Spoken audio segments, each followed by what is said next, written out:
These three, greed, hate, and delusion, are known in Buddhism as the three poisons, lobha, dosa, moha. They are the root causes of suffering and the driving force behind the cycle of rebirth, samsara. Let's look deeply. 1. Greed, lobha, the fire of craving. Greed is not just desire for wealth.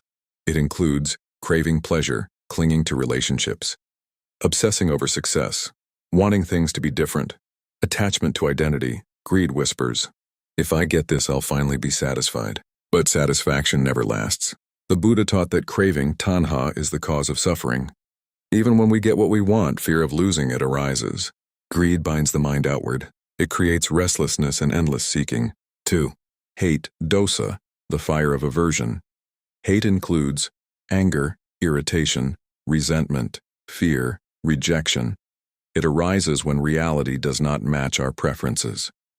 Where greed says, I want this, hate says, I don't want this. Both are forms of resistance to what is. Hate burns the one who holds it. It clouds judgment and destroys peace. The Buddha compared anger to picking up a burning coal to throw at someone else. You are burned first. 3. Delusion, moha, the root. Darkness delusion is the deepest poison. It is ignorance of impermanence, ignorance of non-self, confusion about what brings true happiness. Delusion makes greed and hate possible.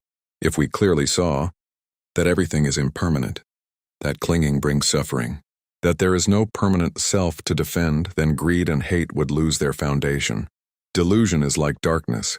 Greed and hate grow within it. Poor how they defile the mind.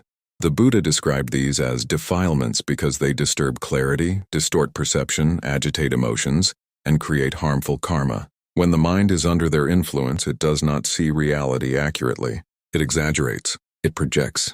It misinterprets. The pure mind is naturally clear and compassionate. The defiled mind is reactive and restless. 5. How they sustain samsara. The three poisons drive action. Greed leads to grasping. Hate leads to harmful speech and action. Delusion leads to confusion and wrong view.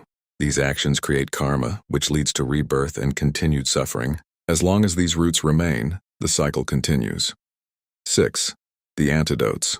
The Buddha did not only diagnose the illness, he offered medicine. Against greed, generosity and contentment. Against hate, loving kindness and compassion. Against delusion, wisdom through mindfulness and insight. When mindfulness observes greed, it weakens. When loving kindness meets anger, it softens. When insight sees impermanence clearly, ignorance dissolves. 7.